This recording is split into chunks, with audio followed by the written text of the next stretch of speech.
안녕하세요. 개인 투자자분들의 멘토 프로페서 킹입니다. 자, 오늘 킹버드 스페셜 출발해 보도록 하겠습니다. 아시다시피 본 방송은 그냥 귀로만 들어도 되는 거니까 라디오 듣듯이 단순하게 좀 들으시면 되겠습니다. 자, 오늘 하고자 하는 이야기는 분석보다 매매가 중요하다라는 이야기입니다. 원래는 이 타이틀을 이걸로 정한 게 아니라 주식에 대해서 공부할 때 뭐 가장 필요한 것, 뭐 이런 식으로 정했었는데 그것보다는 요 제목이 조금 더 맞지 않겠는가 싶어가지고 분석보다 매매가 더 중요하다라는 이야기를 했습니다.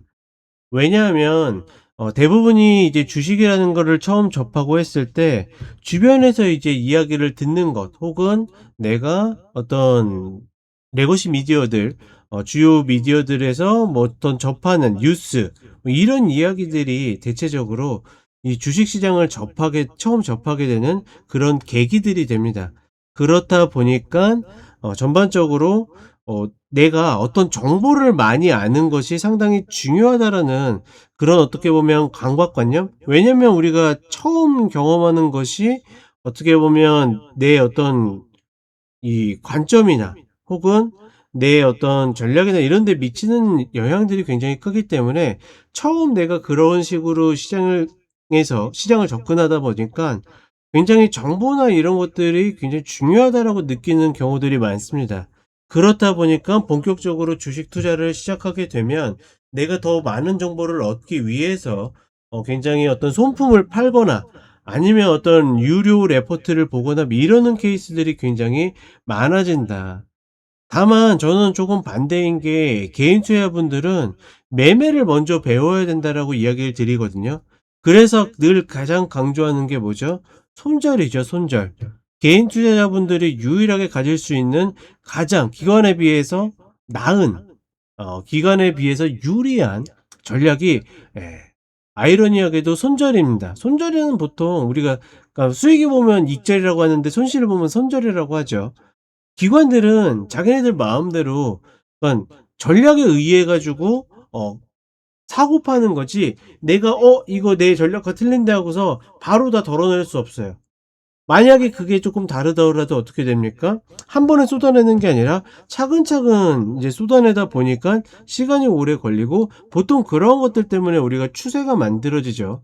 근데 웬만한 개인 투자분들은 내가 이거 아닌데 매도해야 되는데 청산해야 되는데 그러면 한 방에 처리가 가능합니다. 물론 정말 파이가 크신 분들은 그러지 못하겠지만 대부분이 그러하다. 근데 그런 것들이 개인 투자분들 입장에서는 유일하게 정말 유일무이하게 외국인이나 기관보다 가질 수 있는 장점입니다. 아니면 나오면 되기 때문에. 그런데 대체적으로 시장에 처음부터 접근하면서 하시던 습관이 어떤 정보를 수집하거나 정보를 분석하는 일을 먼저 하고 그것들이 주식시장을 접근하는 계기가 되다 보니까 내가 나와야 될 때 빠져나오지 못하는 케이스들이 훨씬 더 많습니다. 하물며 분석은 아무리 잘하다가 한 번만 틀려도 망하는데 매매를 잘하는 사람들은 100번 중에 뭐 조금 과장하자면 50번을 틀려도 망하질 않습니다. 아니면 나오기 때문에 내 전략상의 움직임들이 계좌를 계속 보호하기 때문에. 그런데 분석은 한번 잘못돼서 꼬이게 되잖아요. 그러니까 예측인 거죠. 내가 이 종목이 좋다라고 생각해서 매수했는데 주가 시세는 계속 안 좋아. 시세는 계속 떨어져. 그러면 결국은 어떻게 됩니까?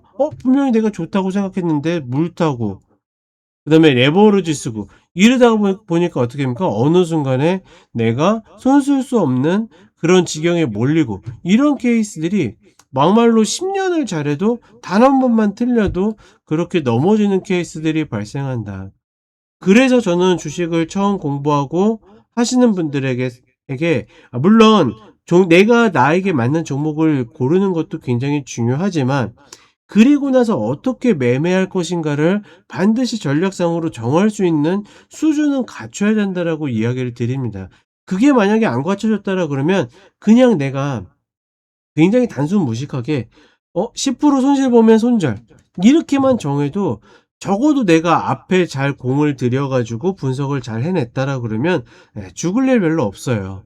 그런데 그렇지 않고서 내가 어떻게 보면 그 분석에 힘을 쏟으면서 계속 가다 보면 냉정하게는 사실 내가 분석을 아무리 공부를 잘해봤자 이 시장에서 탑 티어가 될 수 없어요. 탑 티어가 뭡니까? 상위권이나 중위권도 되기가 힘듭니다. 근데 매매는 그렇지 않다라는 거. 매매도 마찬가지로 분명히 트레이딩 잘하시는 분들, 탑티어 분들이 있지만 적어도 원칙과 전략만 지켜진다라 그러면 내가 시장에서 크게 잘못될 일은 없기 때문에 개인 투자자분들은 이왕이면 저는 많은 시간들을 내가 매매를 잘하는 법에, 연습하는 법에 좀 쏟으셨으면 좋겠다. 저는 늘 이렇게 생각을 합니다. 그래서 저희 가족분들에게도 늘 가장 중요하게 생각하는 게 내가 내 원칙과 어떤 그쵸 전략이 있다면 그거 지키면 되고, 그렇지 않다라 그러면 제가 얻어내는 것들을 명확하게 지키면서 제가 계속 리마인딩 시켜드리거든요. 이런 상황에서는 대체적으로 개인들이 이런 결정을 하는데 우리는 지금 이런 전략을 쓰고서 이런 걸 바탕으로 이런 결정을 하는 거다. 혹은 이렇게 해야 된다. 지금은 이 정도에서 마무리해야 된다. 지금은 어느 쪽으로 접근하면 안 된다. 이런 이야기를 해드리는데, 물론 그게 그러니까 분석에 기반해 가지고 어떤 매매 틀을 잡아드리는 거긴 한데, 중요한 거는 이 이야기를 듣고 내가 매매만 잘해도 크게 잘못되거나 헤매일 일 없는데, 대부분은 그쵸? 어떤 이야기에 혹하거나 그래도 그러니까 매매만 내가 똑바로 하고 잘할 수 있다라 그러면 누가 아무리 똥손 같은 사람이 개똥 같은 종목을 줘도 내가 크게 잘못될 일 없는데, 대체적으로 내가 그것들이 갖춰지지 않는다라 그러면 계속 고생하는 케이스들이 자주 발생하게 된다라는 거. 따라서 오늘은 길게 이야기 드리는 건 아니고 제가 단순하게 좀 이야기 드리고 싶은 거는, 이 시장에서 오래 멀리 가고 싶으신 분들은 물론 내가 공부를 열심히 하고 업종 공부, 산업 공부 이런 것들 잘하는 것도 중요하지만 결국은 뭐다? 결국은 내가 매매 방법에 있어서 많이 고민하고 복귀하고 성찰하고 그다음에 원칙과 전략을 정하고, 가장 중요한 거는 제가 봤을 때는 시간이 쌓여가면서 내 원칙을 정하는 게 굉장히 중요하거든요. 그리고 내가 그 원칙만 지킨다라 그러면 어떠한 경우가 와도 살아날 수 있다. 이것만 내가 만들어 갈 수 있다라고 하면 저는 그걸로도 개인 투자자분들 입장에서는 충분하다. 충분하다. 어떤 종목을 갖다 놔도 충분히 매매할 수 있는 그런 역량을 갖추게 된다. 저는 그렇게 생각을 합니다. 그래서 제가 보통 이야기 드리는 게, 초기에는 그냥 10으로 나누면 분석의 2, 매매의 8, 혹은 3대 7 이런 식으로 하다가 점점 매매 원칙이 완전히 갖춰진다라 그러면 그게 점점 이제 분석으로 비중이 넘어가면 된다라고 이야기를 드리거든요. 지금 본 방송을 들으시는 분들도 내가 과연 어느 쪽에 더 힘을 쏟고 있는지, 과연 내가 분석을 못해서 돈을 못 벌고 있는지, 혹은 분석을 잘해서 벌고 있는지, 아니면 매매를 못해서 못 벌고 있는지 매매를 잘해서 벌고 있는지, 이런 부분들 생각하시면서 또 한 단계 레벨업하는 그런 우리 개인 투자자분들이 되셨으면 좋겠습니다. 자, 이렇게 저는 이야기 드렸고 또 킹보드 스페셜은 다음 주에 또 찾아뵙도록 하겠습니다. 감사합니다.